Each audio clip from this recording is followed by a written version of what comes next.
Karakteristik dan klasifikasi jasa. Hmm. Karakteristik jasa menurut Griffin itu adalah yang pertama adalah intangibility, ya, atau tidak berwujud. Jasa tidak dapat dilihat, dirasa atau diraba, didengar atau dicium sebelum jasa itu dibeli. Nah, jadi sama halnya ketika kita pengen melakukan atau merasakan kualitas jasa dari Bank Mandiri, contohnya seperti itu. Nah, itu pun kita tidak tahu ketika kita belum masuk ke Bank Mandiri. Yang kedua adalah unstorability, ya, tidak dapat disimpan. Ya. Jasa tidak mengenal persediaan atau penyimpanan dari produk yang telah dihasilkan. Ya. Karakter ini juga disebut dengan inseparability, ya, tidak dapat dipisahkan. Jasa dihasilkan dan dikonsumsi secara bersamaan. Nah, jadi yang ada hanya kenangan yang bisa disimpan. Tidak bisa secara utuh kita menyimpan jasa tersebut dan menjualnya lagi, itu tidak bisa. Yang ketiga adalah customization atau variability atau kostumisasi. Jasa didesain khusus yang memiliki berbagai jenis tipe untuk kebutuhan pelanggan, sebagaimana pada jasa asuransi dan juga kesehatan. Nah, jadi setiap orang itu pasti memiliki kebutuhan yang berbeda-beda. Sehingga apa? Ketika kesehatan ataupun kita pergi sama-sama pergi ke rumah sakit untuk periksa, tetapi kan setiap orang itu memiliki keluhannya yang berbeda-beda. Sama halnya seperti kita contohnya pengen buat flyer atau poster, itu pun sama-sama desain tetapi bentuknya akan berbeda karena customization-nya itu lebih tinggi daripada di bisnis produk barang. Itu tadi tiga hal atau karakteristik dari dan klasifikasi dari jasa. Untuk klasifikasi jasa menurut Griffin, ya, jadi jasa dapat dipandang dari dua hal. Yang pertama adalah tingkat kotak konsumen dengan memberi jasa sebagai bagian dari sistem saat jasa tersebut dihasilkan. Ya. Yang kedua adalah melihat kesamaannya dengan operasi manufaktur. Jadi yang pertama adalah tingkat kontak konsumen dengan memberi jasa sebagai bagian dari sistem saat jasa tersebut dihasilkan. Sifatnya adalah high contact system. Ya. Untuk menerima jasa konsumen harus menjadi bagian dari sistem. Contohnya apa? Pendidikan, rumah sakit, dan juga transportasi. Ya. Jadi dari mereka masuk ke dalam sistem tersebut. Yang kedua adalah low contact system. Konsumen tidak perlu menjadi bagian dari sistem untuk menerima jasa. Ya, contohnya adalah reparasi mobil. Konsumen tidak harus kontak pada saat mobil diperbaiki teknisi bengkel. Contoh yang lain adalah jasa perbankan. Yang kedua adalah melihat kesamaannya dengan operasi manufaktur. Yang pertama adalah pure service. Jasa yang tergolong high contact dengan tanpa persediaan. Dengan kata lain benar-benar beda dengan manufaktur. Ya, contohnya adalah operasi bedah ataupun cukur rambut. Berikutnya adalah quasi manufacturing service. Ya, jasa ini mirip dengan manufaktur karena jasa ini low contact dan konsumen tidak harus menjadi bagian dari proses produksi jasa. Ya, contohnya adalah jasa perbankan, asuransi, kantor pos, dan juga pengantaran. Ya, jadi memang kita order, ya, tetapi kita tidak menjadi bagian dari service itu sendiri. Yang ketiga adalah mixed service, ya, merupakan kelompok jasa dengan tingkat kontak menengah atau moderate contact yang menggabungkan beberapa fitur atau sifat pure service dan juga quasi manufacturing service. Contohnya adalah jasa bengkel dan juga pemadam kebakaran. Kalau bisa kita klasifikasikan jasa itu ada beberapa klasifikasi. Yang pertama jasa bisnis. Ya, jasa bisnis ada yang namanya coaching. Ya, jadi kita menjadi sebagai konsultan bisnis di dalam perusahaan, itu pun juga bisa. Bisnis bisa berupa alur bisnis, bisa berupa apa namanya pajak, keuangan, ya, pemasaran dan lain sebagainya. Berikutnya adalah jasa komunikasi.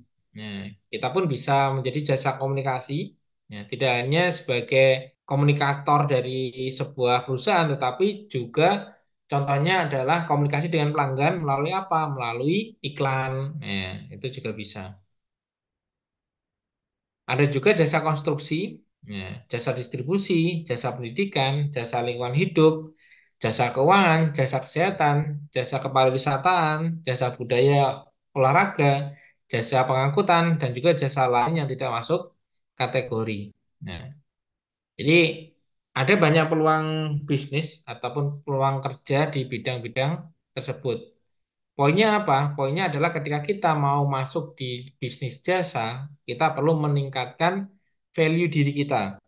Jadi baik atau tidaknya suatu produk itu tergantung dari pelayanan yang diberikan oleh perusahaan. Faktor-faktor yang menjadi kunci sukses jasa, ada 5. Yang pertama adalah memperbarui jasa yang ditawarkan. Ya. Jadi sering saya sampaikan bahwasanya tidak ada hal yang pasti di dunia ini. Yang pasti adalah perubahan itu sendiri. Ya, maka penting sekali ketika kita masuk ke bisnis jasa, kita selalu update diri, update ilmu dan juga memperbaiki setiap hal yang menjadi eh, produk yang kita tawarkan, produk jasa yang kita tawarkan.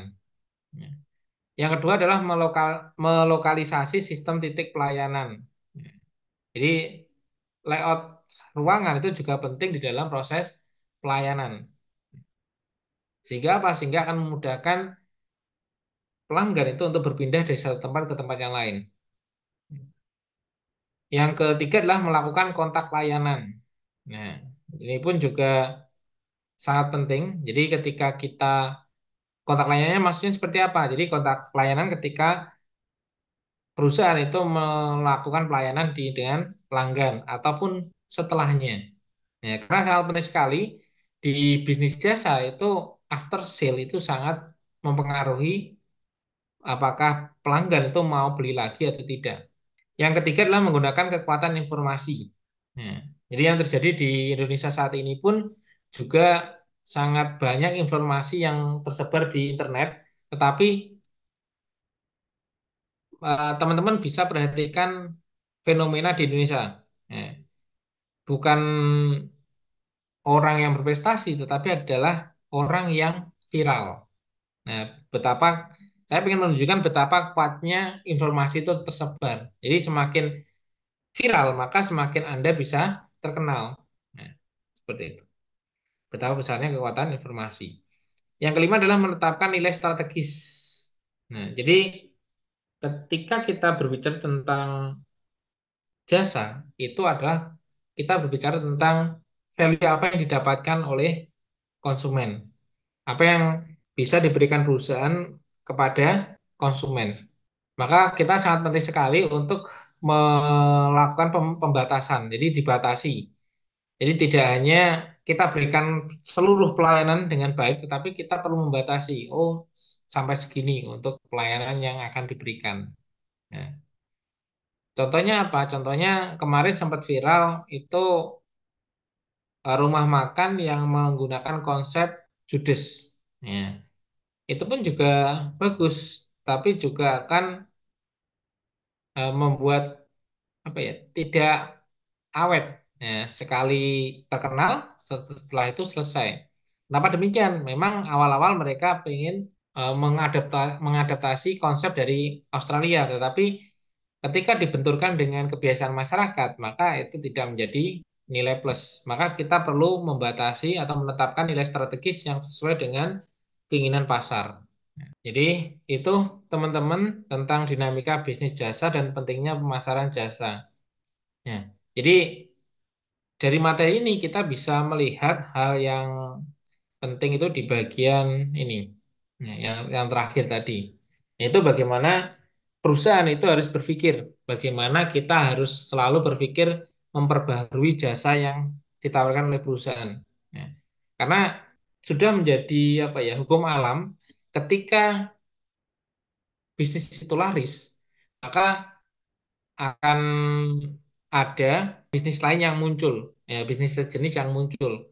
Maka kita perlu memperbaharui terus jasa yang ditawarkan. Ini berlaku bukan hanya dari jasa, tetapi juga produk barang pun juga sama. Harus kita harus update diri. Ya. Yang kedua adalah melokalisasi sistem titik pelayanan, di mana kita pun juga harus mampu menjangkau seluruh pangsa pasar kita. Ya. Maka kenapa di jasa itu biasanya banyak cabangnya. Ya. Dan juga akan banyak orang-orang yang dikelola, ya, karyawan-karyawan yang dikelola. Kenapa demikian? Karena ya produk-produk kita itu adalah jasa tersebut. Yang ketiga adalah melakukan kontak layanan, baik pada saat melayani ataupun after sale-nya. Ya. Itu pun juga sangat penting di dalam proses bisnis jasa. Ya. Yang keempat adalah menggunakan kekuatan informasi tadi, yaitu adalah kita harus apa ya, eh, lebih banyak untuk melakukan promosi. Ya. Jadi saat ini pun yang terpenting itu bukan hanya tentang bagaimana kita membuat promosi yang menarik, tetapi bagaimana kita membuat banyak promosi yang menjadikan itu menjadi viral. Nah, itu pun juga bisa seperti itu. Yang kelima adalah itu tadi adalah menetapkan nilai strategis.